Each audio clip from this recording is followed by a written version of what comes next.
Hello, ladies and gentlemen. Welcome to another video. My name is Coy Detmer. Let's get started. All right, 7-round mock draft. Jacksonville Jaguars. A lot of picks to make, a lot of holes to fill. Interesting team dynamic this year. RIP that 2017 championship defense that took them to the AFC title game. We are years removed from that, and I think you're looking at a case study of what happens when the window closes too fast. So, what can we say about the Jacksonville Jaguars? This is definitely a team in transition. I think Doug Marrone is the prime candidate to be the first coach to be fired this year. And Gardner Minshew he's something else. I don't think that they actually view him as a franchise quarterback going forward, but I think Minshew is the perfect transition quarterback candidate to get this team between the rebuild phase and the contention phase. So I think he's a bridge option, and I think they're happy to have him. They got Nick Foles off their roster. It was a failed experiment with him. You know, if that happens, what can you do? And the Jaguars are now set to absolutely change this team and give it a fresh coat of paint. And really, I think I was reading an interesting story the other day. Current general manager has not been fired somehow, but apparently most of his first round picks are no longer on the roster. And I think it was the remaining ones were Miles Jack and somebody else that he's picked from all the previous drafts. I don't remember the exact details, but it just blew my mind. Like, well, wow, this guy's still employed, and they're basically the Browns of the South, if I could say that. All right, so according to the Draft Network, Jaguars' needs are defensive tackle, corner, safety, wide receiver, offensive tackle, guard, quarterback, edge rusher, and I think they had linebacker on there too, but I left that off because I don't think I took a linebacker in this draft. Anyway, all right, so the only notes I have is Yannick Ngakoue hasn't been traded yet. We do expect that to happen either probably day one. If he's still on the team or still on the roster around day two, it's going to be an interesting choice the Jaguars have to make. Are they just going to cut him and cut their losses, or are they going to get at least some kind of something out of him? Because every day he's still on the team, his price is dropping dramatically. All right, so that pretty much does it for the intro. Let's get to picking. And of course, as always, disclaimer, all of these 7-round mock drafts are done using the mock draft machine simulator on the Draft Network. That's draftnetwork.com, free plug. And again, I can't take players if they're not available during the simulation. So I'm doing my best to fill needs where I think I would want to fill them. It's based on positional value, how I have my players ranked. I've never posted a big board before, but I do value some players more than others compared to the other analysts and experts that you find on the web. So that's why my stuff might be a little bit different. Go easy on me. No, it's fine. It's fine. Bring it on. Whatever comments you got, bring it on. Jaguars fans, I'm totally rooting for you guys this year. I think this team could be fun. I got what I think anyway, is a really good draft haul for this 7-round mock draft. And without further ado, let's begin. Now, for number 9 overall in the first round, number of different defensive options are going to be available. We could end up seeing Isaiah Simmons at this spot. We could end up seeing Derek Brown, Javon Kinlaw. I highly doubt that Jeffrey Okudah ever sees the light of day past number 5, but weirder things have happened. But in this simulation, I decided to reinvigorate the secondary because honestly, after they got rid of AJ Bouye, who else do you got? So we're gonna go with CJ Henderson, the corner from Florida. And he comes up a lot in my videos because he's somebody that I've been watching for a long time now. One of my earliest videos that I did last year regarding this draft class was CJ Henderson. I did like a little 2-minute film video where I talked about his tackling issues. So he's been on my radar since last August. And he's one of the best cover corners in the draft. And he made a very good point at the Combine in his interview that you don't give large contract extensions to corners because they tackle well. You do it because they cover well, and he's really good at coverage. So I think that's just going to drive up his draft stock price, and he's going to go top 10. That's one of my bold predictions for this draft. All right, so at 20 overall, given the amount of ammo that the Jaguars have in this draft, I think they could definitely trade up if they see somebody falling. And so this pick isn't out of the realm of possibility, but I think he's better than Derek Brown, so I think he's going to get picked first. But in this simulation, Derek Brown went first, and this guy just kept falling and falling and falling until he landed to me at number 20 overall, so I took him. That's Javon Kinlaw, defensive tackle from South Carolina. That's a pretty good pick. Now, is that going to happen in reality? Oh, man, probably not. But how could you pass that up if he is available at number 20? Now, I know a lot of people are using this pick on wide receiver, maybe somebody like Denzel Mims or, even Brandon Ayuk, somebody like that. I don't think you're going to get Ruggs, Judy, or Lamb to fall to you at 20. There's no way. So I'd be pretty happy with this pick right here. Kinlaw is number 1 defensive tackle on my board. All right, moving on to the second round, pick 42 overall. This is where I decided to get a wide receiver because as a Vikings fan, I've been looking at wide receivers on the second day of the draft, and there's a lot of good ones available, especially in this spot.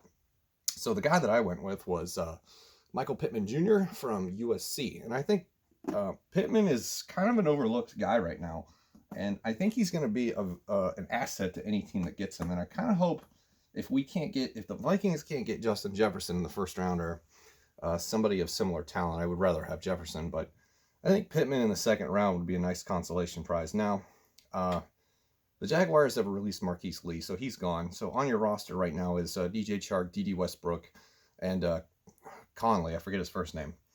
But anyway, they still have Keelan Cole, or is he on a different team? I'm getting my receivers mixed up. They're a dime a dozen, but I really like DJ Chark. I had high hopes for Westbrook last year since it was his third year, and wide receivers typically break out in their third year in the league, but it didn't pan out. DJ Chark is your number 1. I think they need more weapons, even if you're not keeping Gardner Minshew around. And I think Pittman's too good to pass up at this spot, so I would definitely take him here. Next, I had another player fall to me at pick 73 overall that I was kind of surprised about. A lot of good players fell in this draft. Like I said, I'm excited about this haul, but it was Aston Davis from Cal, safety. And like I said, the secondary is in shambles. It's got a lot of holes, and would be very excited to get Davis here in round 3. A lot of people have him projected in the first round. That's kind of incredible. This was just one of those draft simulations where it just felt like everything was just falling to me. Speaking of falling, Leonard Fournette. He is rumored to be on the trade block. What kind of value they could get for him, I'm not entirely sure. I believe I had him in I talked about his trade scenarios in a video the other day, the news and notes video. I think I mentioned like the Bills, the Steelers, the Chargers could be landing spots for him, but are people going to spend assets on a running back who's already in the league when you can get one in this draft because it's not a bad draft class? So let's say he does get traded. I'm going to go with a replacement here. I'm going to go with Zach Moss, running back from Utah. I like this kid. In my bold predictions video, I said he would be the number 2 running back off the board because of the elusiveness that he demonstrates. Missed tackle. He was He was the one Power 5 running back other than Miami's to finish in the top 10 in both missed tackles for rushing attempts and receiving attempts. So I'm definitely excited to see Zach Moss at the next level. He's a player that's pretty intriguing. All right, next we have to fix the offensive line, which is something that they maybe tackle on day 1. But I waited until day 3 to do this. So for the 4th pick, or the 140th pick of the 4th round of the all over draft, I don't know what pick of the 4th round it was, decided to go with Jack Driscoll, the offensive tackle from Auburn. And a lot of people seem to be thinking lately that Mekhi Becton could be an option for them at number 9 in the first round. And then they could kick their current tackle inside and play guard and solve 2 positions at once. I think that was in Daniel Jeremiah's mock draft 3.0. So that is, and tackle is a need, it's listed on there. And it's something I think that they can address in later rounds, but you can't wait too long on it. I got lucky with Jack Driscoll still being here in the 4th. So, yeah, that's all I got to say about that. Moving on, round 5, pick 165. I finally decided to go with something on the defensive line other than interior. So we need an edge rusher. So I went with Anfernee Jennings from Alabama. Now, not exactly the greatest edge rusher in this draft class. I think once you get out of the 4th round, the well starts to run dry. It's just a different year for this class. I mean, we got spoiled with the draft class that we had last year. I mean, imagine Chase Young in last year's draft class. Whew. But, you know, Jennings is a guy that could definitely get some work in, and immediately is already gets a couple bonus points because of the presence of Javon Kinlaw. All right, next, based on positional value at the time for round 5 pick 170, I decided to get another wide receiver, and I went with Jauan Jennings from Tennessee. Typically in the past, I'm kind of hesitant to take wide receivers from Tennessee. It just kind of feels like they're cursed or something. But I didn't mind it in this spot. This felt like a good positional value pick, as I've mentioned already. And it's just another weapon. It's just depth. I don't really have too much analytical talking points to back up why Jauan Jennings, but at the time he was the best player available at a position of need that I felt like I could bolster even more. All right, next. This next pick is just for funsies. Let's put it that way. Round 6, pick 189. You're basically going for depth and special teams players here and taking a shot in the dark. So I took a shot in the dark, and I decided to take Cole McDonald, quarterback from Hawaii. Now, hear me out. I'm a big fan of Josh Allen, and Cole McDonald is kind of like that, only with the chaos and unknown factors turned up to 11. So you crank those specifics up and you get Cole McDonald. Big, tall kid, got a rifle cannon for an arm. Just, it would be an interesting thing to throw in there with DJ Chark, Michael Pittman Jr., Zach Moss. Just, it would be crazy to watch him play. And I would be interested to see that happen. So that's why I went with Cole McDonald. Now, he's definitely a project. He's got to develop. The right coaches got to get a hold of him. Is that Jacksonville? Probably not.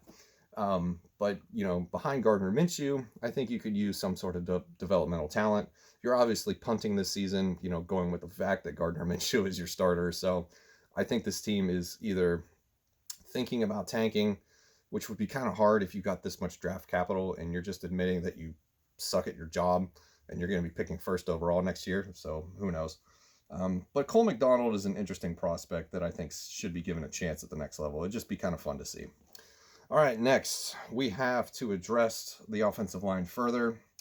And for round 6, pick 206, Alex Taylor, offensive tackle from South Carolina State. Once again, these late round picks, I don't have much of a per player analytical talking point to really address to you, but this is more, I'm usually in these later rounds, I'm searching for depth. I'm searching for projects. I'm searching for somebody that could maybe contribute later in the season, but definitely not right away. So that is why that is. And next, for the last pick, round 7, 223, decided to just go for more depth on the defensive line. Somebody that could rotate in and out. And I went with Benito Jones from Ole Miss. And once again, as I explained with the last few picks, it's a depth thing. You know, maybe he doesn't even make the team. Maybe he goes to the practice squad. When you have this many picks that the Jaguars do, you have the affordability to sort of spread out your wealth, and you can take players at positions that maybe you don't necessarily need, especially if you dress it early on. But I have no problem taking players from the same position multiple times. You see it a lot, especially like last year with the Arizona Cardinals. How many wide receivers did they draft? I think they had Andy Isabella, Keyshawn Johnson, Hakeem Butler. They already had Larry Fitzgerald on the roster. Now they've traded for DeAndre Hopkins. You can never have too much talent at one position. So it just goes to show you that drafts like this with a lot of picks, you have the ability to do what you want, especially in the later rounds. So that's it. That is my 7-round mock draft for the Jacksonville Jaguars. Hope you enjoyed this video. Once again, let me know in the comments below what you think, and if yeah, maybe you could even post your own. I don't know. I never really know how to end these videos. It's just always like, oh, well, guys, thanks for watching. See you later. You know, it's just, I don't know. But anyway, I will see you in the next one.